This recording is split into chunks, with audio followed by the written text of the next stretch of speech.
Pentagon elevates investigation into Iran school strike. The U.S. military said on Friday it has elevated the investigation into a devastating February 28 strike on an Iranian girls' school after media reports revealed the probe shows U.S. forces were likely responsible. Iran has said the strike on the Shajar-e-Tayyiba school killed 168 children. If U.S. fault is confirmed, it would rank among the worst incidents of civilian deaths in decades of U.S. military strikes in the Middle East. Reuters first reported the investigation's initial findings on March 5. Citing the seriousness of the matter, U.S. Defense Secretary Pete Hegseth declined to comment on the preliminary finding of the investigation, saying, "We're not going to let reporting lead us or force our hand into indicating what happened." He said a high-level investigation would be led by an unnamed U.S. general officer from outside of U.S. Central Command, which is overseeing operations against Iran. Such a move is typically taken by the U.S. military to ensure greater independence for investigators.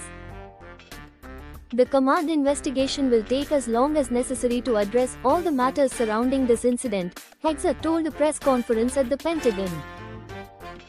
Iran's new supreme leader blamed the country's enemies for the school strike in his first message to the country on Thursday, without explicitly saying the U.S. was responsible. Probe can be used for disciplinary action, 3 U.S. officials told Reuters the command investigation. Hegseth referred to as an administrative probe known as a 15-6, which can become the basis for disciplinary action if warranted. It usually includes sworn statements or interviews with those involved. The official spoke on condition of anonymity to describe internal military processes. The head of U.S. Central Command, Admiral Brad Cooper, ordered the 15-6 probe last week after the initial review was completed.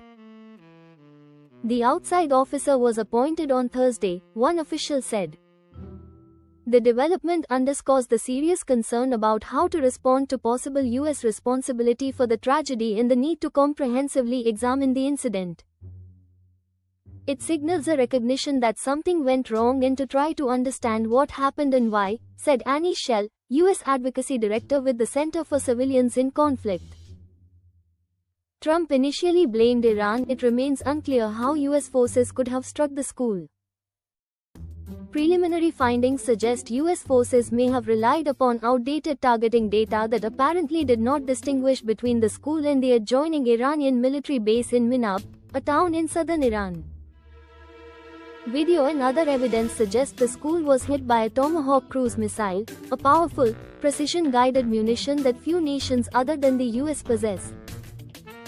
The investigation comes despite public comments by President Donald Trump initially doubting the possibility of U.S. involvement that stoked concern among some defense officials about whether he would be willing to accept blame. The president initially said, without offering evidence, that Iran may have attacked the school and suggested Tehran may have Tomahawk missiles, which military experts call extremely unlikely. Still, Trump on Monday said publicly he would, certainly, accept the results of the U.S. investigation. Whatever the report shows, I'm willing to live with that report.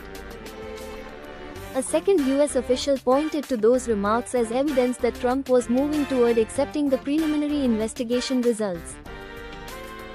Further, the official said public discussion of the investigation had made it politically difficult for Trump to reject the findings once they are finalized.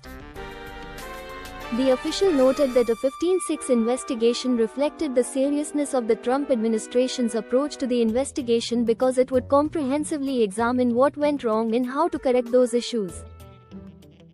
School's online presence.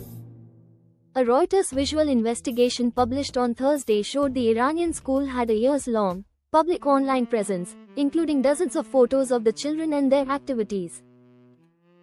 The Shajar-e-Tayyiba school was one of 59 schools within the Persian Gulf Martyrs Cultural Educational Institute, a network affiliated with the Islamic Revolutionary Guard Corps, the military force that reports to Iran's supreme leader, according to archived copies of the network's website. The school's website includes photos of students gathered in the yard, which matched verified videos outside the building after the strike. Satellite imagery from mid-2015 shows the building was walled off from the Iranian military base and appears to have operated as a school since at least 2018, when the painted murals are first visible on its outer walls.